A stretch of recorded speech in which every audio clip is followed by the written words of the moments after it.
Increment दिया, अगर आप देखिएगा 4-5-6 वर्षों में तो इंक्रीमेंट ही इंक्रीमेंट है, लेकिन आउटपुट क्या है इसको भी देखना होगा। जैसे आपके यहाँ तो 3.5 लाख है, आपकी संख्या 3.5 लाख है, लेकिन आप जो एड्रेस करते हैं कितने बच्चे हैं, तो इन 3.5 लाख के प्रोटेक्शन करने के लिए और इनको हम प्रोटेक्ट करते रहें, लेकिन हमारे बच्चों की जो हमारे बच्चे हैं उनको गुणवत्तापूर्ण शिक्षा न मिल पाए, तो ये तो उचित नहीं है।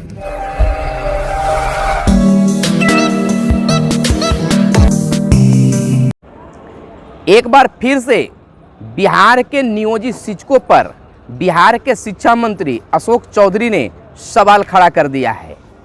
गुणवत्तापूर्ण शिक्षा देने में बिहार के नियोजित शिक्षक सफल नहीं हैं।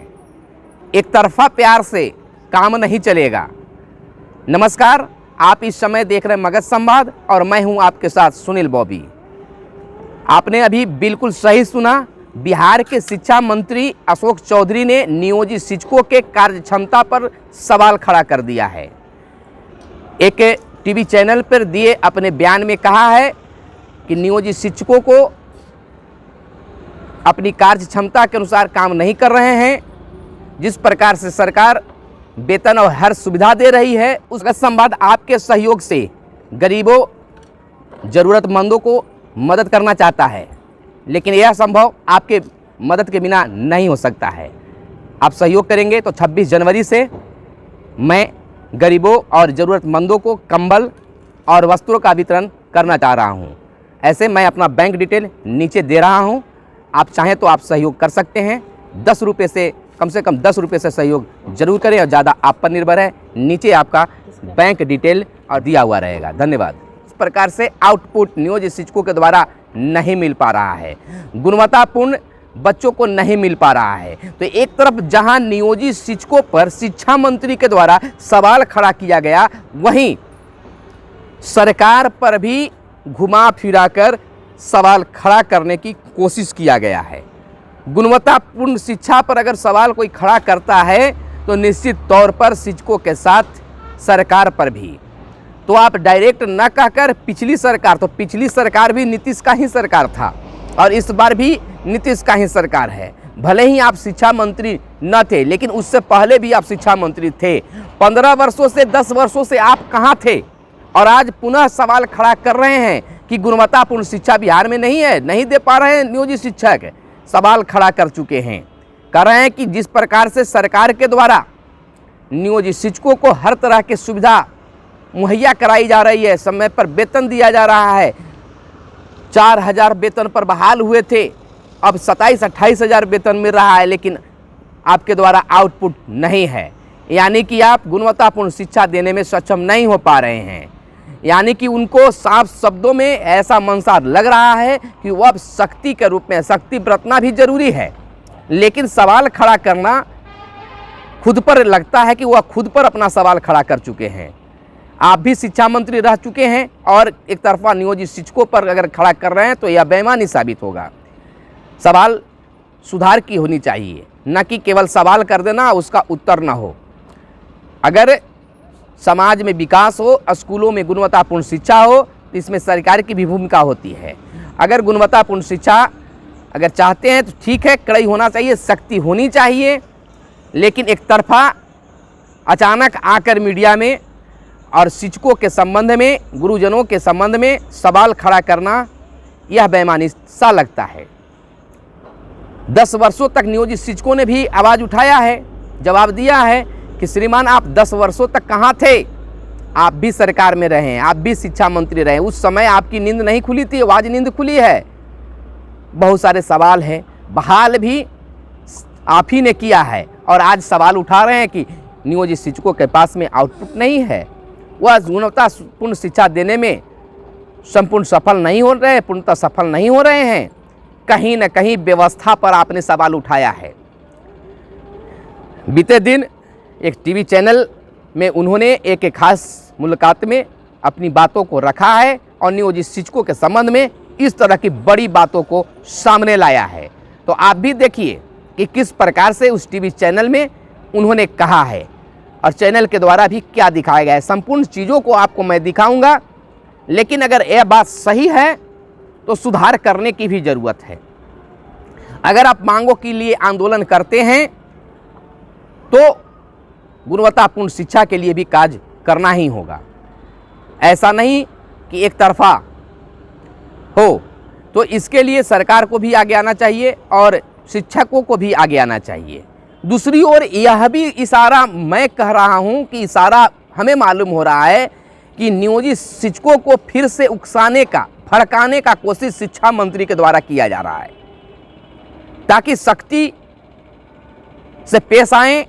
जो मांगों उनके द्वारा रखी गई है अब तक पूरा नहीं हो पाया है, चाहे वह स्नातक प्रमोशन का मामला हो, तबादला का मामला हो, वेतन बढ़ोतरी का मामला हो, हड़ताल अवधि के वेतन का मामला हो, या फिर समान काम समान वेतन, राज्यकर्मी का दर्जा। अब तक किसी चीज़ों की मांगों की पूर्ति नहीं हो पाया है। एक समान तौर पर शिक्षकों की मांग थी कि नियोजित शिक्षकों को सेवा शर्त देकर तबादला दे दिया जाए। सेवा शर्त तो ना जाने क्या क्या बना है, उसमें तबादले का भी बात आया है और लगातार बैठकें भी जारी हो रही है तबादलों को लेकर, लेकिन अब तक तबादला संभव नहीं हो पाया है।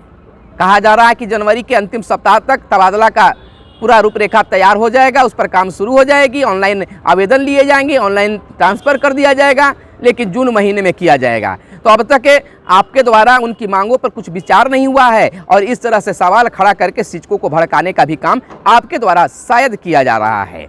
अब शिक्षकों का भी मन बता दें कि शिक्षक भी इस तरह के बयानों को सुनकर एक तरफ सोच रहे हैं, गुस्से में हैं, तो दूसरी तरफ यह भी कह रहे हैं कि अगर पहले की बात अगर देख लिया जाए तो अगर जो बच्चों की संख्या है जो विद्यालय से बाहर हुआ करते थे आज विद्यालय में हैं, तो शिक्षकों ने मेहनत कैसे नहीं किया। आपके द्वारा जो कार्य दिया जाता है वह कोई बाहर से आकर नहीं, कोई बोरो बोलाकर नहीं, कोई और आकर नहीं, बल्कि शिक्षक ही, नियोजित शिक्षक ही और शिक्षक ही किया करते हैं।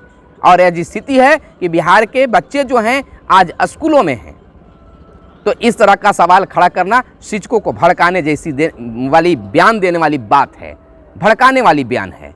तो इस पर इस चीज़ों पर सत्ता पक्ष के मंत्रियों को, खासकर शिक्षा मंत्री को इस पर ध्यान देना चाहिए। तो आइए पहले सुन लेते हैं कि शिक्षा मंत्री ने उस टीवी चैनल में क्या क्या बातें रखी है। तो देख लीजिए इसको, और वीडियो पसंद आए तो लाइक जरूर करेंगे। पर सख्ती बरतने का फैसला शिक्षा विभाग ने किया है। दरअसल शिक्षा विभाग का कहना है कि नियोजित शिक्षकों को जिस तरह से सुविधाएं बढ़ाई गई, दी गई, उस हिसाब से परिणाम नहीं आ रहे हैं। हालांकि नियोजित शिक्षकों ने विभाग की मंशा पर ही सवाल खड़े कर दिए हैं। सवाल ये कि क्या अब जाकर सरकार को यह पता चला है कि नियोजित शिक्षक पढ़ाने लायक नहीं है। नियोजित शिक्षकों पर सख्ती के संकेत, पढ़ाई के परिणाम से खुश नहीं है विभाग।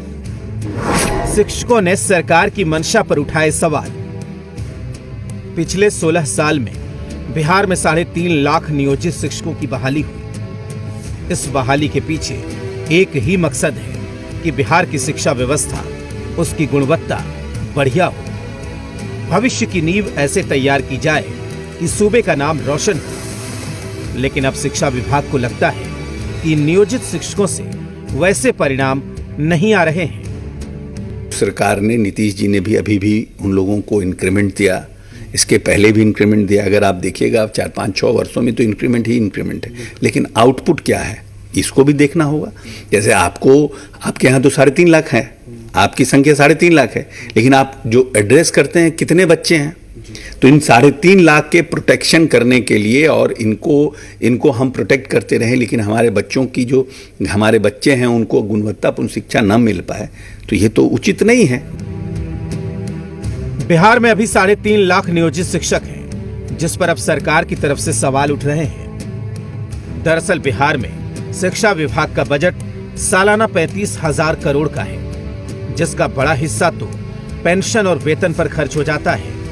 विभाग के अधिकारियों और मंत्री को लगता है कि जिस हिसाब से कार्यरत शिक्षकों की सुविधाएं बढ़ाई गई है, वेतन में इजाफा किया गया है, उस हिसाब से उनसे आउटपुट यानी परिणाम नहीं निकल पा रहा है। विभाग को यह लगता है कि सरकार इन शिक्षकों को हर तरह से सुरक्षा देती है, लेकिन छात्रों को गुणवत्तापूर्ण शिक्षा नहीं मिलती। शिक्षा मंत्री की माने तो नियोजित शिक्षकों से अगर ठोस परिणाम नहीं आता है तो काम नहीं चलेगा, क्योंकि परिणाम देने का वक्त आ गया है। शिक्षा मंत्री की इस दलील पर शिक्षकों ने सवाल उठाए। पूछा कि क्या 16 साल बाद जाकर नींद खुली है। नीतीश कुमार जी के द्वारा ही ये बहाली की प्रक्रिया शुरू की गई और लोग नियोजित किए गए। नियोजित कह के शिक्षकों को अपमानित भी किया गया। जो आज के 30 साल पहले शिक्षकों को जो वेतन और सुविधाएं मिल रही थी, उस वेतन और सुविधा को घटाकर इन्होंने एक शिक्षक के वेतन में 3 शिक्षक घटाने का काम किया। ये बात सही है कि बिहार सरकार ने शिक्षा विभाग का बजट काफी बढ़ा दिया है।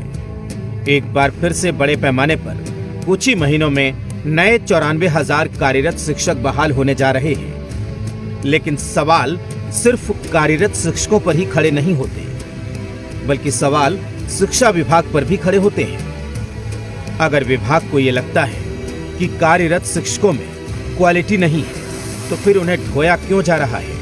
बहाली कैसे हो रही है?